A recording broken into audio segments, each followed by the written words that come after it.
Salut, bienvenue chez Mr. and Mrs. Grimm. On va au cinéma aujourd'hui pour Until Dawn, la mort sans fin, un film en direct live adapté d'un certain jeu vidéo Until Dawn qui est sorti sur PS4. Qu'est-ce que je peux vous dire? C'est un très bon jeu. Sur le film, je n'ai vu ni bande-annonce, ni critique, ni rien. Depuis que j'ai entendu parler que ce film allait sortir, je me suis retenu de toute information. Pourquoi? Pour ma part, c'est un... Alors, dans le jeu vidéo, la particularité... Pardon. Peggy 18. Écoutez-moi bien. Vous devez descendre dans les mines. J'ai essayé de faire quelque chose. Pu aller juste un peu plus vite et faible. Où est-il? Il s'en est sorti. Est-ce qu'il vous l'a dit? Il m'a sauvé la vie. Comment vous êtes-vous retrouvé dans les mines? Et je l'ai vu mourir. Pour y chercher quoi, Sam? Dites-moi, dans ce petit jeu qu'elle vous a donné avec ferveur, quelle personne aimez-vous le moins? Je vous ai dit que vos actes avaient des conséquences. Qu'est-ce qui vous donne le droit de jouer les démiurges? Pourquoi vous faites ça? Mais vous ne les appréciez peut-être pas autant que vous le prétendez. Et tu vas payer. Arrêtez! Si on n'arrive pas à s'entendre 10 minutes, on a peut-être besoin d'une petite pause, non? Alors, c'est un jeu, pour ceux qui connaissent un peu, Heavy Rain ou Fahrenheit sur PS2 à l'époque. Après, il y a eu Heavy Rain sur PS3, Beyond Two Souls entre PS3 et PS4. Et après, il y a eu, même si c'est pas les mêmes producteurs, il y a eu Until Dawn. C'est un jeu, c'est plus un jeu de cinématique, il n'y a pas vraiment beaucoup d'action. C'est plus nos actions qui vont faire qu'il se passe des choses. Donc par exemple, dans le jeu, il y a 8 personnages. Ce n'est pas un spoiler parce que c'est nos décisions qui vont faire le truc. Chaque personnage peut mourir. Donc on peut finir le jeu. Tous les personnages sont morts à la fin. Comme on peut finir le jeu en ayant sauvé tous les personnages à la fin. Pour ma part, la première fois que j'ai joué au jeu, je crois que j'ai eu 3 survivants. Après, j'ai refait le jeu une fois où tout le monde est mort. Ça, c'est facile. Mais j'ai jamais réussi le scénario de sauver tout le monde. À chaque fois, il y en a un qui meurt, 2. J'arrive à sauver 6, 7 personnes. J'ai jamais réussi à faire le scénario où tout le monde survit à la fin. Bien sûr, comme je suis têtu, j'aime pas regarder sur Internet. À moi tout seul, j'arrive pas. Sinon, la même boîte de production, à la sortie du PSVR, ils nous ont sorti ça aussi, Until Blood. C'est dans l'univers d'Until Dawn, mais en réalité virtuelle, avec les manettes détecteurs de mouvement. Un très bon jeu aussi.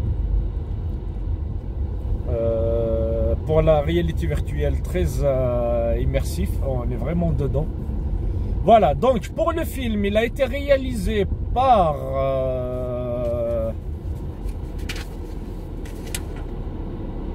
David F. Sundberg, qui est le réalisateur, d'ailleurs il a participé au scénario, qui est le réalisateur de Dans le Noir. Il est réalisateur et scénariste. Dans le Noir, c'est un film que j'ai beaucoup aimé. D'ailleurs, au début, il a fait un court-métrage. Après, bien sûr, il a eu le budget pour faire le long-métrage. C'est une créature qui apparaît que dans le noir. Dès qu'il y a la lumière, elle disparaît. Voilà, sans trop vous vous faire de spoilers, c'est tout ce que je peux vous dire. Et il a réalisé Shazam 1 et 2. Bon, le 2, je ne l'ai jamais vu. Shazam 1, j'ai ma critique. Je crois que c'est un film que j'avais vu avec madame. C'est un film que j'ai beaucoup aimé. Le 2, je ne l'ai jamais vu. À l'époque, j'avais raté la sortie au cinéma. Après, il y a eu tellement de monde qui en disent du mal sans que je sache pourquoi. Bien sûr, le temps est passé. Et ben, je ne l'ai toujours pas vu, Shazam 2. Après, donc, à la réalisation, c'est lui. Mais au scénario, il y a eu 2 scénaristes. Il y a eu Gary Doberman. Alors, c'est celui qui a scénarisé Annabelle 1 et 2. Alors, Annabelle 1 et 2, j'ai les 2 en DVD. Je n'ai vu aucun. Mais s'ils sont sur le truc, c'est pour vous dire, voilà, que c'est des gens qui ont l'habitude de scénariser des films d'horreur. Vu que là, Until Dawn, c'est quand même une histoire d'horreur, normalement. Et il a scénarisé, donc toujours sur Gary Doberman, il a scénarisé ça 1 et 2, chapitre 1 et chapitre 2, et il a scénarisé La Nonne. Bon, après La Nonne, il a scénarisé aussi un autre, mais que j'ai pas vu. La Nonne, celui-là, je l'ai vu, donc je parle toujours des films que j'ai vus. Après, il y a eu Blair Butler, qui est scénariste sur ce film, mais dans sa filmographie, je connais aucun de ses films. Tout ce que je peux vous dire, que elle n'a aucun lien avec un certain Gérard Butler. C'est juste la fille de Robert Butler, qui est un grand critique de films dans le journal The Kansas City Star aux États-Unis. Alors, comme le jeu, bien sûr, il y a Rami Malek. Oh là, j'ai fait tomber mon micro. Il y a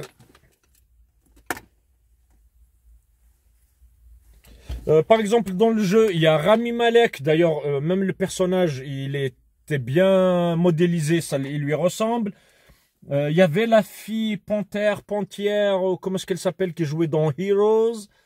Il y avait un autre acteur qui... Bon, pour l'époque, ils étaient connus, c'est 2015, hein, ça fait déjà 10 ans. Je vous mettrai la liste. Alors, il y a un seul acteur qui a participé au jeu et qui revient dans le film. C'est l'acteur Peter Stormare, qui a l'habitude de jouer des mafieux dans les films. Là, il joue le rôle du Dr. Alan J. Hill. C'est le psychiatre d'un des personnages de l'histoire. Donc, on verra ce qu'ils vont nous faire avec. Donc, je n'ai rien vu de ce film, donc je suis curieux de voir le reste. Pour cela, toujours, n'oubliez pas, pensez à liker, vous abonner, activer la petite cloche pour recevoir les nouvelles notifications, et aussi pensez à partager cette vidéo et à nous dire dans les commentaires ce que vous pensez et de la vidéo et du film si vous l'avez vu. Sur ce, je vous laisse après la bande-annonce. Ciao, à tout à l'heure. Je cherche ma sœur. Elle a disparu. J'ai rien dit de tel. Au bout de la route. C'est là que les gens ont des problèmes. C'est la signature de ma sœur. Oh merde! Les gars, regardez. Il est arrivé quoi à tous ces gens?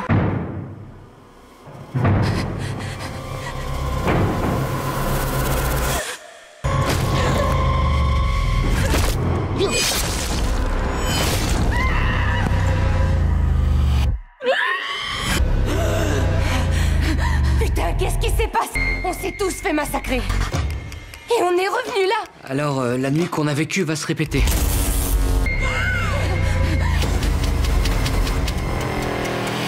Putain de merde. T'as combien d'autres morts en réserve? Si on veut s'en sortir vivant, faut qu'on tienne jusqu'à l'aube. Il est parti. Ouais. Re-salut. Until Dawn. Il s'appelle comment déjà le titre en français? La mort sans fin. Alors. À part le titre du film et le psychiatre et l'acteur Peter Stormare qui joue le même rôle du psychiatre Dr. Hill, là le film est différent. C'est jamais, il y a une inspiration, je dirais un peu, souvenez-vous de l'été dernier, parce que là le film, il y a une fille qui disparaît, comme dans le jeu, et ça se passe une année après, sauf que là c'est sa sœur qui vient avec des amis, et cette fois ils sont 5, pour faire un peu un pèlerinage en hommage à sa sœur. Bien sûr, ils arrivent à un endroit, elle se dit, oh, c'est là qu'elle a disparu. Ils rentrent dans une maison, un hôtel. Au début, ils font pas gaffe. Il y a une personne, sans savoir pourquoi, elle écrit son nom dans le registre de l'hôtel. Ça, si vous avez, on a tous l'habitude des films, le ticket. On a tous l'habitude des films américains. Quand on arrive dans un hôtel, on a un registre, on doit écrire son nom et son prénom. Donc voilà. Je vais essayer de ne pas spoiler, juste donner des points que vous êtes censé savoir sans que ça dérange trop d'un point de vue spoiler. Donc, elle écrit son nom. Elle va observer un sablier retourné contre le mur. Bizarre. Qu'est-ce que je peux dire d'autre? Et voilà. Allez. Et ils vont tous mourir.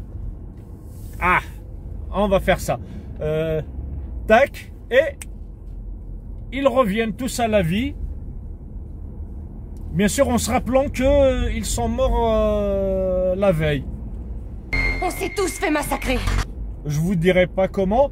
Après, et voilà, et le film il part comme ça. Donc c'est un peu, souviens-toi l'été dernier, parce que ça se passe une année après un certain événement. Et après c'est un peu une journée sans fin, Age of Tomorrow. C'est à chaque fois qu'ils meurent, ils reviennent. Bien sûr, au fur et à mesure, ils découvrent des trucs. Jusqu'à un moment, ils vont se rendre compte qu'il y a moyen de survivre sous certaines conditions. Ce qui m'amène un peu aux jeux vidéo. D'ailleurs, il y a un truc qui m'a vraiment fait penser aux jeux vidéo. Il y a un certain moment quand ils voient que, voilà, ils ont perdu 2 ou 3 amis, et foutu pour foutu, parce qu'ils ont décidé que s'ils doivent s'en sortir, ils doivent s'en sortir. Ils se suicident. Ils se disent, de toute façon, on recommence demain. C'est vrai qu'une fois que j'avais fini le jeu, et que je le recommençais. Bon, quand j'ai refait la partie pour tuer tout le monde, ça m'a pas dérangé tant qu'il meurt. Mais c'est vrai que quand j'ai essayé de faire la partie parfaite, tout le monde survit. Dès que je perdais un personnage, bof, je quittais le jeu et je recommençais. Bon, parce que dans le jeu, c'est pas un répétitif.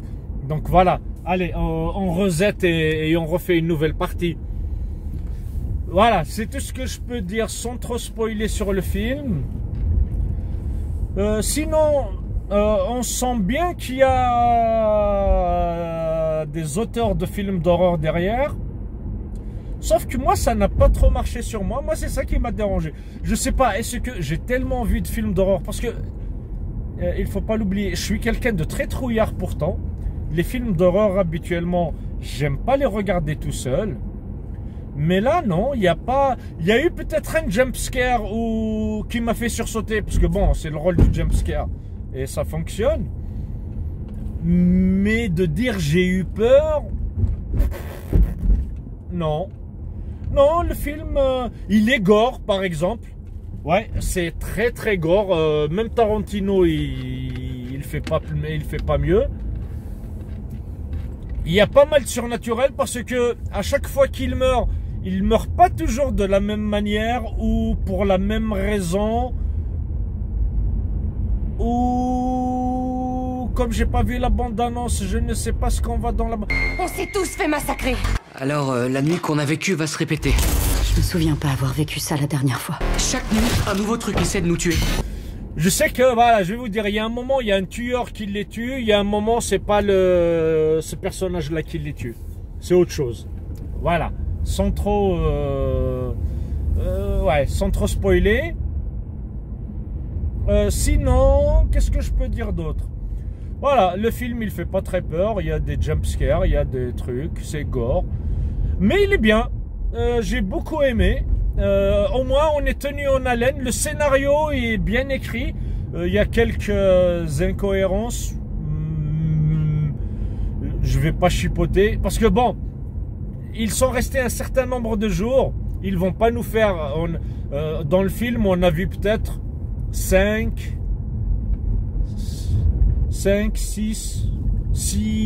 jours en tout. Je veux dire avec mort et compagnie. Sauf qu'à un certain moment, il y a un personnage qui leur dit oui, mais j'avais filmé avec mon téléphone. Là, c'est la seule incohérence qui m'a vraiment dérangé. De toutes les morts qu'on a vues, on l'a jamais vu en train de filmer. Et là, d'un coup, il sort son téléphone. Il a plein de vidéos. Et là, il commence à regarder les vidéos. Donc, on arrive à voir un peu les morts qu'on n'a pas vus avant. Et 2-3 petites révélations qui se font. Mais sinon, non, j'ai beaucoup aimé. Voilà. Until Dawn, moi, il m'a pas fait peur.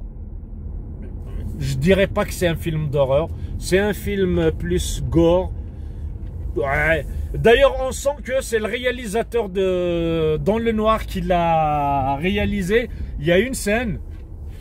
D'ailleurs, cette scène, elle m'a fait penser. Parce que c'est une scène qui se passe dans la mine, comme dans le jeu vidéo. Et dans le jeu vidéo, il fallait pas bouger. Bien sûr, il faut savoir que dans le jeu vidéo, comme c'était la manette PS4, pour une fois, il y avait le détecteur de mouvement sur la manette. Je me rappelle, j'ai posé, à force de mourir au même endroit, dès que je rentre, dès que la cinématique commence, j'ai posé la manette sur la table pour qu'il n'y ait pas de vibration, pour que ça bouge pas, parce qu'il y a quelque chose qui se passe, il faut juste ne pas bouger. Et là, il a refait la même scène, sauf que la personne, elle bouge pas, elle se tait, mais elle éteint sa torche, et il y a une petite lupiote rouge qui clignote. Donc, quand elle s'allume, on voit ce qui se passe. Quand elle s'éteint, on est dans le noir. Ça, c'est un mimique qu'il a beaucoup utilisé dans son film Dans le Noir. Donc, tac, la lumière s'allume, on voit le danger. Ça s'éteint, on est dans le noir, ça se rallume. On voit que le truc s'est rapproché. Une petite, on va dire une scène de tension. Qui m'a fait rappeler... J'ai plus flippé en jouant en jeu vidéo qu'en regardant ce film. Voilà. C'est tout, j'ai rien d'autre à dire. Le film, il est magnifique, il est bien. Il fait son effet, scénario parfait. Pour certains, ça peut marcher, les jumpscares et l'horreur. Ah non, il faut pas t'éteindre, toi. Voilà. Donc, j'espère qu'il y a une salle de cinéma près de chez vous. Moi, je vous conseille d'aller voir Until Dawn. Ou alors, si vous voulez vraiment flipper, je vous conseille le jeu vidéo. Pour le flip, le jeu vidéo, moi j'ai plus flippé. Ou si vous avez la VR sur PS4, Rush Blood, qui est dans l'univers. D'ailleurs, ce personnage que vous voyez à l'image là, on ne le voit pas bien. Je vous mettrai la photo du véritable jeu. Ce personnage, il est dans le film. Voilà. Le sablier, il est dans le film. Voilà, là on voit en bas, ils sont 8. Dans le film, ils sont 5. C'est tout. Voilà, donc pensez à liker, vous abonner, activer la petite cloche pour recevoir les notifications. Dites-nous ce que vous en pensez dans les commentaires. Et pensez à partager. Après, oui, pour un samedi soir, comme l'aurait dit ma fille, on n'était pas nombreux dans la salle. Je crois qu'on était 5 ou 6 personnes en tout. C'est dommage, il n'y a pas grand monde à voir ce film. Voilà. Allez. Ciao!